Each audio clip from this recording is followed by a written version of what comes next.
Joe Ferry again. I got the garage open today because it's really nice outside here in Texas. It's like 75 degrees in January. Welcome to 2023. And it's just nice outside, so that's good. So I'm going to cover a couple of videos this year about some of the stupid comments that I keep getting.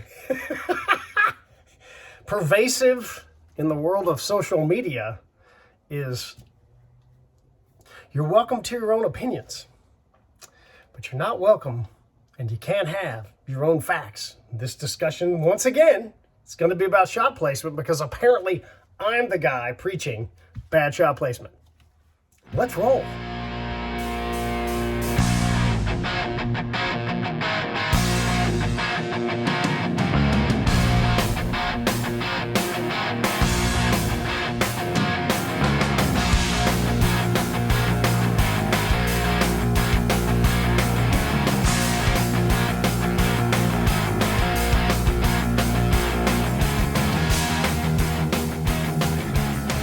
Posting pictures of broken humerus bones, a couple of pictures of bones sticking out of animals. Now, granted, if I'm, from the shot placement perspective, these are pictures of animals that have been acquired and bones were broken. So apparently the shot placement was, in fact, lethal. But I get a lot of chitter chatter and some of the cheap shot guys out there, and a couple of big pros decided that they're physiology geniuses too, and took shots at me. So it's super fun to have people say irrational things that don't make any sense in reality, because here's a fact. God made the cardiovascular system on all mammals basically the same, and everything's in the same spot. So if you're going to shoot for lethality, you need to shoot them where it's most lethal.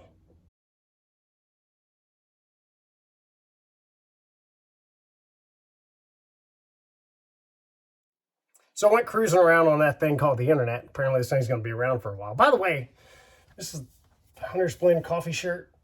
Y'all should check that guy out. Look for Instagram for the Hunter's Blend stuff.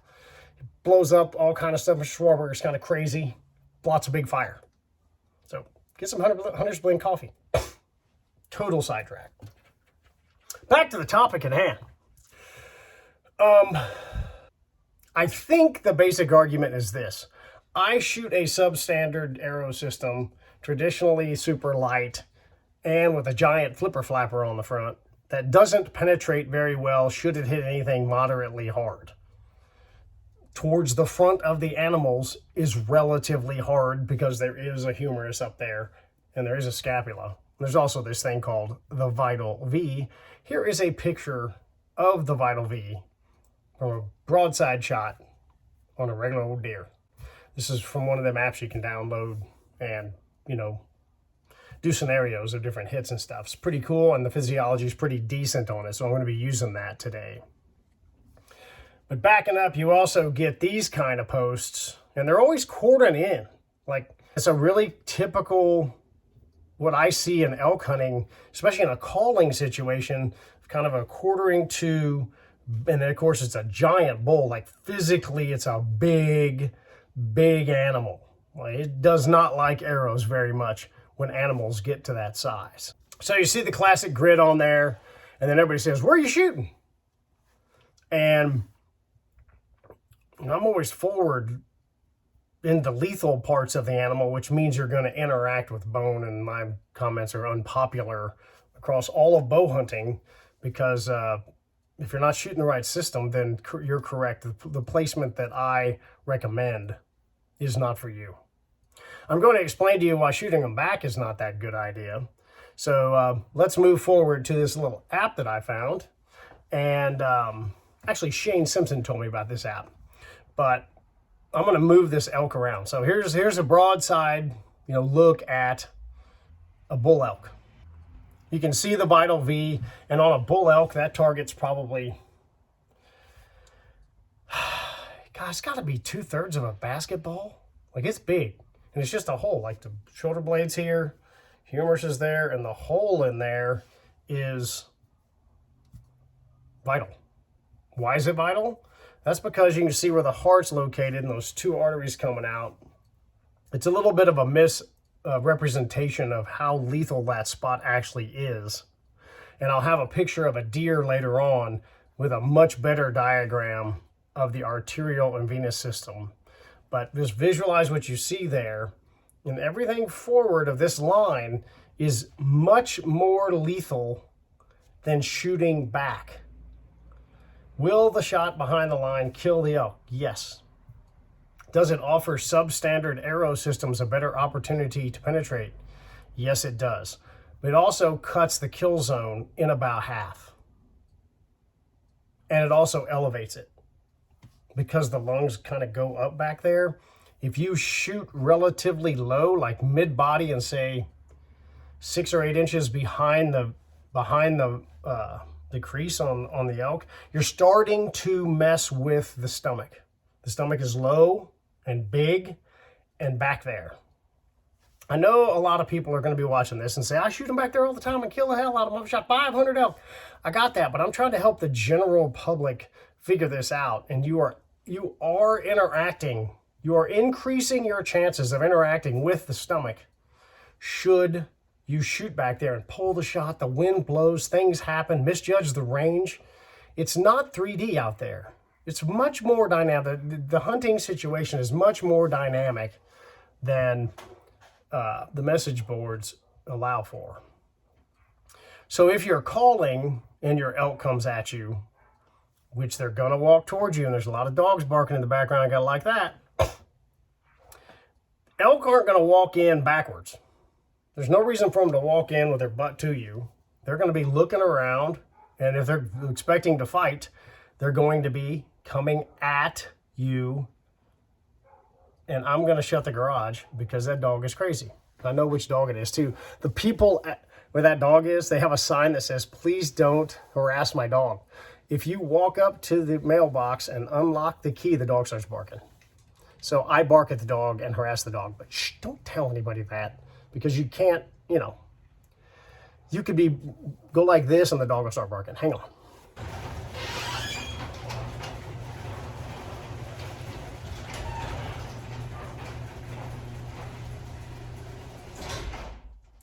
Like a glove. All right. So we have our bull elk quartering in, and I've got my iPad here because, I don't remember all the pictures I took, so I'm going to go through them. All right. You can see the drawing here. You can see the bull elk. You notice as as the elk is coming towards you and rotates either direction, you are introducing the shoulder blade and the joint of the shoulder into the situation. If they're coming like this, it just adds more bone to your possible impact point and what your arrow system has to be able to do should you shoot forward and aim for the most vital part of the animal, which is the heart and lower 1/3 to hit the major arteries of the heart is the most lethal, physiologically sound place to shoot anything on the planet, from mice to pachyderms. It is, there's no doubt. There is no doubt. But if you start to, so I'm going to put a line on this elk here, and you say, okay, I can't interact with bone because my arrow system won't do it, and I'm afraid I'm going to do it. That's fine. Absolutely reasonable. And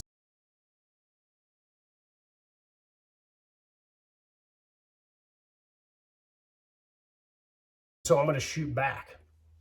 The yellow thing there is the liver, and you are now getting into a situation where you have decided that you're going to shoot probably one lung and hit the liver, which is lethal, but a longer day. Okay?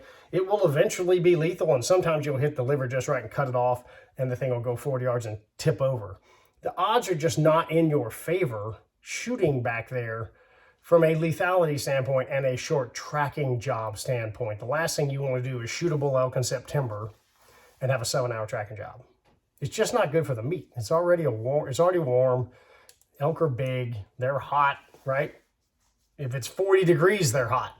And from a animal acquisition standpoint, you're really, really challenging yourself by shooting back. You could pass the shot And I've always advocated for that. If you're responsible and you want to say, I am not shooting that shot because I think I'm going to make for a long day, hey, I applaud you.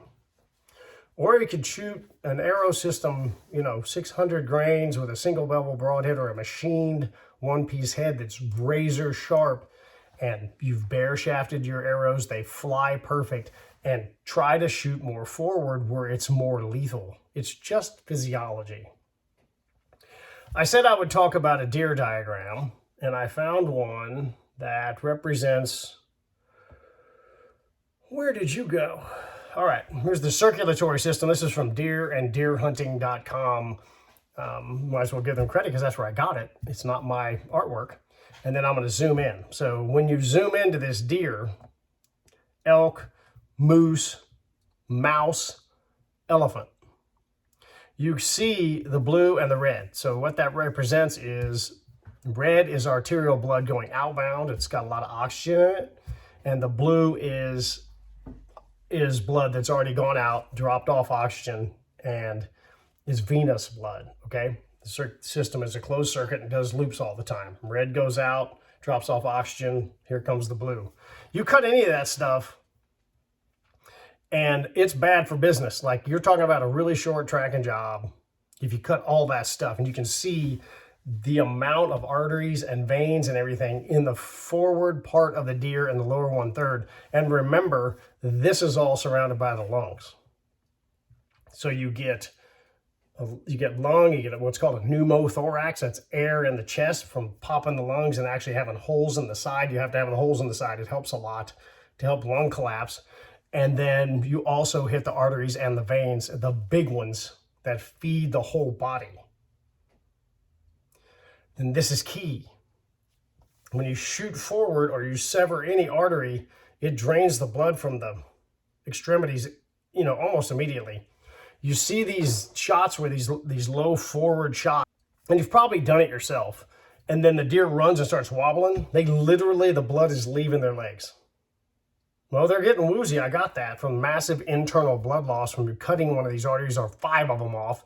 That's why you would want a razor sharp, stropped broadhead that can survive impact and do this kind of damage to shut them down. Got that. It's pure physiology. There is no debating this. You can read about it on the internet, read about cardiogenic shock, and you can read trauma magazines or trauma articles. If you really want to get in deep dive on this and understand what is going on. But the forward third, lower third is the most vital part of the animal. And if you're not shooting there, then your shot placement is not the most lethal shot placement you can possibly put on any critter on the planet. That's what I'm talking about here. Because I show pictures of broken bones and stuff like that, that's because people are shooting into the vital V and they're breaking through them. And then right behind them is all this lethal goody stuff. They are really putting the animals down in a hurry, and that's always the goal. We do not want to blood trail. You want to shoot them and they go down. You want to shoot them and they go down. That's your first goal. Shoot them and they go down. If you like this content, I suggest you go to one of my playlists. 3 that I might suggest. The Quartering 2 shot series. My study of long-range arrow performance, which is a study of energy and speed and everything as the arrow goes down range. And then also look at my high FOC arrow building playlist. It's got great information. And to get you started on this crazy journey, start digging a hole, looking for a shovel. And when you get to that shovel, your efficiency in the bow hunting world and on-meat performance will skyrocket. I promise. I got a couple more pictures from the app of whitetail deer. So we're going to start off with kind of a classic broadside shot. You can see the target there in the vital V is pretty big. I'm going to put a line on here that kind of separates where the crease is, and everybody's saying I'm going to shoot back, and you can see what you're interacting with. Because the lung tilts up like this, you're going to hit a lot of liver shots, and you're going to hit some lung. But there are multiple lobes to the lung, so you're destroying the back 1 or 2, and the front 3 are still functioning okay, and they can just possibly run further. Once again, sometimes you'll hit high, your broadhead will hit just right and cut the hepatic artery off, there are situations, or you hit the aorta under the spine, hit a little high, they drop a little bit, and you get lucky back there. And I've done it. I've hit them kind of wonky back, and then they go 40 yards and blood spraying out. And you say, wow, that's a magic spot. Yeah, it's about this big. It's not a big target. So another reason to shoot forward and shoot a more robust system is to plow through the aortic arch and all of the major arteries to the front of the deer. And that is perfect shot placement. I've got another one of these. I put the deer quartering too, and we see the same challenge we have with an elk. It's the shoulder blade starts to rotate into the target area. You have bone to interact with. The tendency is to want to shoot back behind this line. You're going to go one lung. You probably will hit the liver, and then possibly guts. If you throw it a little low, you're going to hit a lot of guts. If you throw it high, who knows? You might cut the liver right off and have a great response. But you hear me saying, who knows, who knows, who knows, and what's going to happen. There's a lot of ifs back there that are not physiologically sound. A more forward shot, lower 1/3, once again with an arrow system robust enough to do that work. If you are not shooting, a 550 or 600 plus grain arrow system, bare shaft tuned with a very sharp, durable broadhead, then do not take that shot into the vital V on a quartering 2 shot.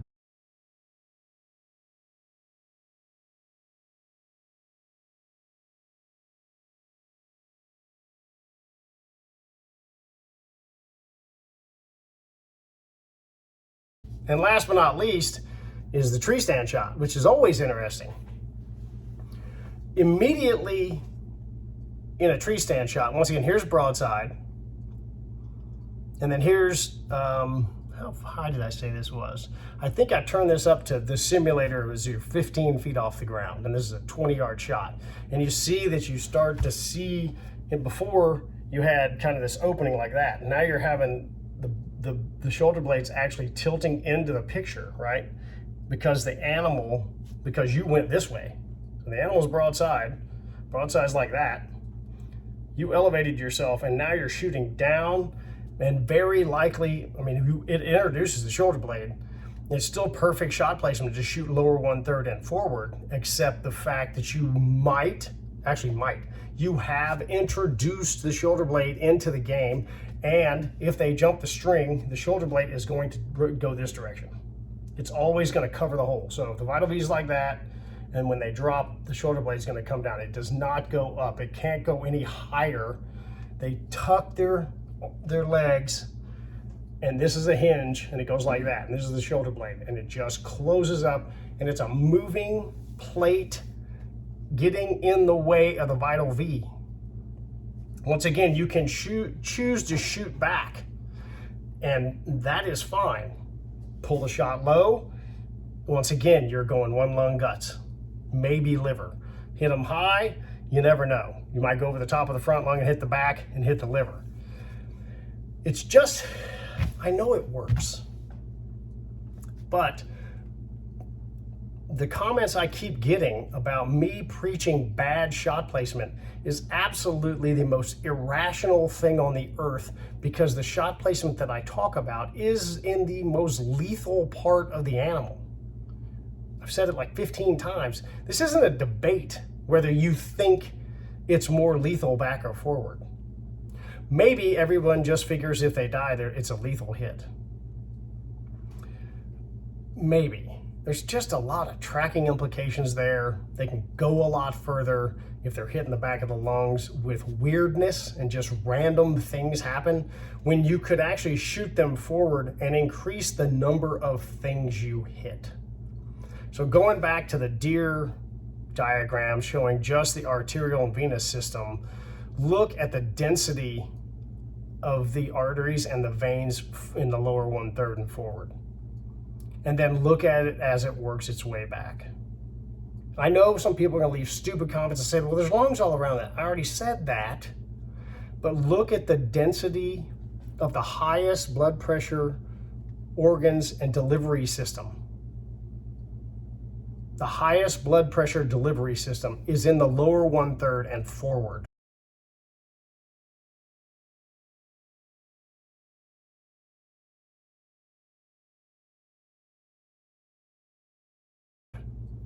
It's just not a debate. So it's not bad shot placement. It's not preaching bad shot placement. Everyone who says that, you're just wrong. It's the most lethal shot placement on the planet. Does that mean that shooting them back because your arrow system is inadequate for the job in the most lethal part of the animal, that means that's good shot placement? Once again, maximum lethality, getting your animals on the ground as fast as you possibly can is great for the meat. It's great for your experience. Lord knows hunting's enough work. But I just want you to consider this when you're choosing your arrow systems for the future, that the factually most lethal part of the animal is forward. There is no getting around this. And quartering away shots and all that stuff, we got it, right? Most arrow systems will do that. I got that. But the bull elk tend to come at you and quarter in. Look at videos on the internet, and you'll see over and over in calling situations where a bull elk is coming and just coming right at the hunter. They know where the call's coming from. It's not a mystery, and they don't walk in backwards. I said that earlier. So you're going to get kind of this weird, hard shot angle deal unless they spook and accidentally stop out there. And that's just counting on that on a 7-day elk hunt, that the elk's going to walk up to you. You have a substandard arrow system at 12 yards. He decides to run 20 and turn around and broadside you, waiting for that one little instant to happen. I guess you can do that, but it makes it very challenging. Okay, well, that's my discussion on my bad shot placement. Hey, I'm the Ranch Fairy. Once again, if you'd like to subscribe, I'd love to have you. If you don't want to subscribe, well, you don't have to. We sell some of the best arrow systems, from knock to fletch to perfect arrow shafts to inserts to the best broadheads on the planet at Serious Archery. Look in the Ranch Fairy store. We have the whole system, not just one whiz-bang thing. Somebody's going to say, well, I got magic broadheads and that's all you need. You don't need anything else. You don't have to fly that good. Hit them with the magic broadhead. Those guys think 6.5 Creedmoors just have to get within like 5 feet of an animal and suck their lungs out.